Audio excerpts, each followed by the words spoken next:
Hi everyone! Today I'm going to show you how to update Google Chrome quickly and easily. Keeping Chrome updated is super important to make sure you're getting the latest features and the best security. Let's get started. The first step is to check if your Google Chrome is up to date. Here's how you do it. First, open Google Chrome. Next, click on the three dots in the top right corner of the browser.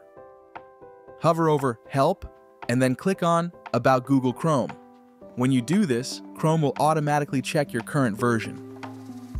If Chrome isn't up to date, you'll see a message or button prompting you to update. Click on the Update Google Chrome button. Once the update is complete, you'll need to restart the browser. Just click Relaunch. And that's it. Your Chrome is now updated to the latest version.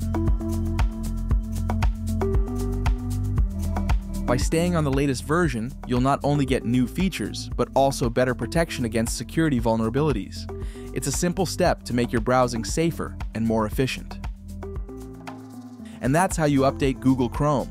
If you found this video helpful, don't forget to hit the like button, subscribe to the channel, and turn on notifications so you don't miss any of our other tech tips. Thanks for watching, and I'll see you in the next video.